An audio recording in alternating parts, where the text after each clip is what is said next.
तीसरे अध्याय में हमने कर्म योग के बारे में पढ़ा। आइए सुनते हैं चौथा अध्याय। इसके उपरांत श्री कृष्ण महाराज बोले, हे अर्जुन, मैंने इस अविनाशी योग को कल्प के आदि में सूर्य के प्रति कहा था और सूर्य ने अपने पुत्र मनु के प्रति कहा और मनु ने अपने पुत्र राजा इक्ष्वाकु के प्रति कहा। इस प्रकार परंपरा से प्राप्त हुए इस योग को राजऋषियों ने जाना। परंतु हे अर्जुन, वह योग बहुत काल से इस पृथ्वी लोक में लोप हो गया था।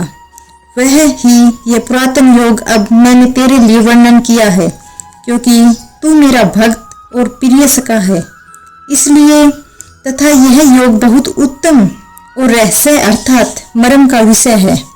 इस प्रकार भगवान श्री कृष्णचंद्र महाराज के वचन सुनकर अर्जुन ने पूछा, हे भगवान, आपका जन्म तो आधुनिक अर्थात अब हुआ है और सूर्य का जन्म बहुत पुराना है, इसलिए इस योग को कल्प के आदि में आपने कहा था, यह मैं कैसे जानूं? इस पर श्री कृष्ण महाराज बोले, हे अर्जुन, मेरे और तेरे बहुत से जन्म हो चुके हैं, परंतु ए प्रतंप, उन सब को तू नहीं जानता और मैं जानता हूँ। मेरा जन्म प्राकृत मनुष्य के सदृश नहीं है। मैं अविनाशी स्वरूप अजन्मा होने पर भी तथा सब भूत प्राणियों का ईश्वर होने पर भी अपनी प्रकृति को अधीन करके योग माया से प्रकट होता हूँ। हे भारत, जब जब धर्म की हानि और अधर्म की वृद्धि होती है, तब तब ही मैं अपने रूप को रचता हूँ अर्थात प्रकट करता हूँ, क्योंकि साधु पुरुषों का उद्धार करने के लिए और दूषित कर्म करने वालों का नाश करने के लिए तथा धर्म स्थापन करने के लिए युग युग में प्रकट होता हूँ। इसलिए हे अर्जुन, मेरा वह जन्म और कर्म दिव्य अर्थात अलौकिक है। इस प्रकार जो पुरुष तत्व से जानता है, वह शरीर को त्याग कर फिर जन्म को नहीं प्राप्त होता, किंतु मुझे ही प्राप्त होता है। हे अर्जुन, पहले भी राग, भय और क्रोध से रहित अनन्य भाव से मेरे में स्थिति वाले मेरे शरण हुए बहुत से पुरुष ज्ञान रूप तप से पवित्र हुए मेरे स्वरूप को प्राप्त हो चुके हैं। क्योंकि हे अर्जुन, जो मेरे को जैसे भजते हैं, मैं भी उनको वैसे ही भजता हूँ। इस रहस्य को जानकर ही बुद्धिमान मनुष्यगण सब प्रकार से मेरे मार्ग के अनुसार बरतते हैं। जो मेरे को तत्व से नहीं जानते, वे पुरुष इस मनुष्य लोक में कर्मों के फल को चाहते हुए देवताओं को पूजते हैं और उनके कर्मों से उत्पन्न हुई सिद्धि भी शीघ्र ही होती है, परंतु उनको मेरी प्राप्ति नहीं होती। इसलिए तू मेरे को ही सब प्रकार से भज। हे अर्जुन, गुण और कर्मों के विभाग से ब्राह्मण, क्षत्रिय, वैश्य और शूद्र मेरे द्वारा रचे गए हैं। उनके कर्ता को भी मुझ अविनाशी परमेश्वर को तू अकर्ता ही जान, क्योंकि कर्मों के फल में मेरी स्प्रिया नहीं है, इसलिए मेरे को कर्म लिपायमान नहीं करते। इस प्रकार जो मेरे को तत्व से जानता है, वह भी कर्मों में नहीं बनता है, तथा पहले होने वाले पुरुषों द्वारा भी इस प्रकार जानकर ही कर्म किया गया है। इससे तू भी पूर्वजों द्वारा सदा से किए हुए कर्म को कर।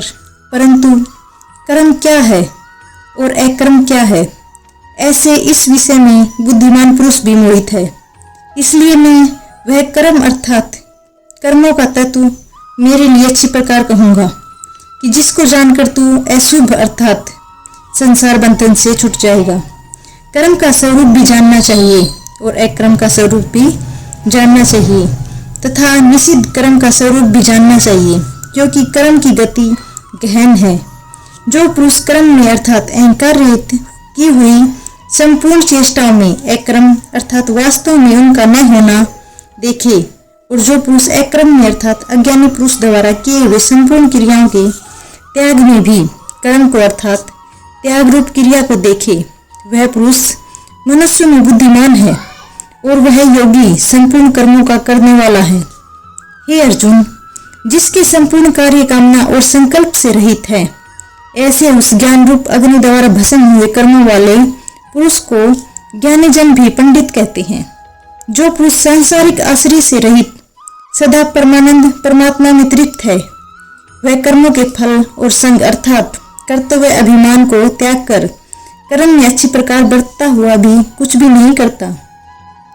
जीत लिया है अंतःकरण और शरीर जिसने, और त्याग दी है संपूर्ण भोगों की सामग्री जिसने, ऐसा आशा रहित पुरुष केवल शरीर संबंधी कर्म को करता हुआ भी पाप को प्राप्त नहीं होता।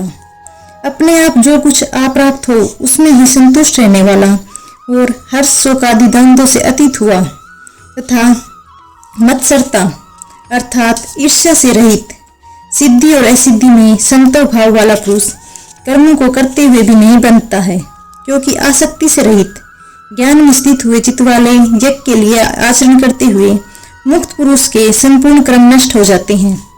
उन यज्ञ लिए आचरण करने वाले पुरुषों में से कोई तो इस भाव से यज्ञ करते हैं कि अर्पण अर्थात सुखादिक भी ब्रह्मा है और हवि अर्थात हवन करने योग्य द्रव्य भी ब्रह्मा है, और ब्रह्मरूप अग्नि में ब्रह्मरूप कर्ता के द्वारा जो हवन किया गया है वह भी ब्रह्मा ही है। इसलिए ब्रह्मरूप कर्म में समाधिस्थ हुए उस पुरुष द्वारा जो प्राप्त होने योग्य है वह भी ब्रह्मा ही है।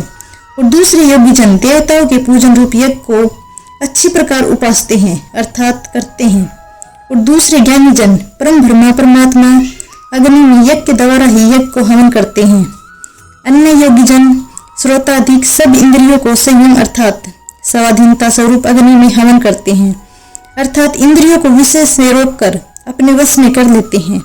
और दूसरे योगी लोग शब्दादि के विषयों को इंद्रिय रूप अग्नि में हवन करते हैं, अर्थात राग द्वेष रहित इंद्रियों द्वारा विषयों को ग्रहण करते हुए भी भस्म रूप करते हैं। दूसरे योगी जन संपूर्ण इंद्रियों की चेष्टाओं को तथा प्राणों के व्यापार को ज्ञान से प्रकाशित हुई परमात्मा में स्थिति रूप योग अग्नि में हवन करते हैं। दूसरे कई पुरुष ईश्वर अर्पण बुद्धि से लोक सेवा द्रव्य लगाने वाले हैं, वैसे ही कई पुरुष स्वधर्म पालन रूप तप यज्ञ को करने वाले हैं, और कई अष्टयोग रूप यज्ञ को करने वाले हैं, और दूसरे अहिंसादि तीक्ष्ण व्रतों से युक्त यतनशील पुरुष भगवान के नाम का जप तथा भगवत प्राप्ति विषयक शास्त्रों का अध्ययन रूप ज्ञान यज्ञ से करने वाले हैं। दूसरे योगी जन अपान वायु में प्राणवायु को हवन करते हैं, वैसे ही अन्य योगी जन प्राणवायु में अपान वायु को हवन करते हैं, तथा अन्य योगी जन प्राण और अपान की गति को रोककर प्राणायाम के परायण होते हैं। दूसरे नियमित आहार करने वाले योगी जन प्राणों को प्राणों में ही हवन करते हैं। इस प्रकार यज्ञों द्वारा नाश हो गया है पाप जिनका, ऐसे यह सब ही पुरुष यज्ञों को जानने वाले हैं। हे कुरुश्रेष्ठ अर्जुन, यज्ञों के परिणाम रूप ज्ञानामृत को भोगने वाले योगी जन सनातन परम ब्रह्मा परमात्मा को प्राप्त होते हैं, और यज्ञ रहित पुरुष को यह मनुष्य लोक भी सुखदायक नहीं है, फिर परलोक कैसे सुखदायक होगा। ऐसे बहुत से प्रकार के यज्ञ वेद की वाणी में विस्तार किए गए हैं। उन सब को शरीर मन और इंद्रियों की क्रिया द्वारा ही उत्पन्न होने वाले जान, इस प्रकार तत्व से जानकर निष्काम कर्म योग द्वारा संसार बंधन से मुक्त हो जाएगा। हे अर्जुन, सांसारिक वस्तु से सिद्ध होने वाले यज्ञ से ज्ञान रूप यज्ञ सब प्रकार से श्रेष्ठ है, क्योंकि ये भार संपूर्ण ज्ञान मात्र कर्म ज्ञान में शेष होते हैं, अर्थात ज्ञान उनकी पराकाष्ठा है। इसलिए तत्वों को जानने वाले ज्ञानी पुरुषों से भली प्रकार दंडवत प्रणाम तथा सेवा और निष्कपट भाव से किए हुए प्रसन्न उस ज्ञान को जान।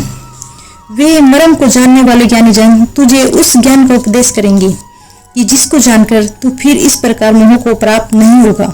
और ए अर्जुन, जिस ज्ञान के द्वारा सर्वव्यापी अनंत चेतन रूप हुआ अपने अंतर्गत समष्टि बुद्धि के आधार संपूर्ण भूतों को देखेगा, और उसके उपरांत मेरे में अर्थात सच्चिदानंद स्वरूप एक ही भाव हुआ सच्चिदानंद में ही देखेगा।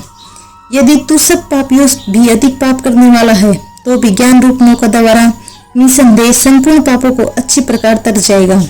हे अर्जुन, जैसे प्रज्वलित अग्नि ईंधन को भस्म कर देता है, वैसे ज्ञान रूप अग्नि संपूर्ण कर्मों को भस्म कर देता है। इसलिए इस संसार में ज्ञान के समान पवित्र करने वाला निसंदेह कुछ भी नहीं है। उस ज्ञान को कितने काल से अपने आप समता बुद्धि रूप योग के द्वारा अच्छी प्रकार शुद्धांतकरण हुआ पुरुष आत्मा में अनुभव करता है। हे अर्जुन, जितेंद्रिय तत्पर हुआ श्रद्धावान पुरुष ज्ञान को प्राप्त होता है। ज्ञान को प्राप्त होकर तत्क्षण भगवत प्राप्ति रूप परम शांति को प्राप्त हो जाता है।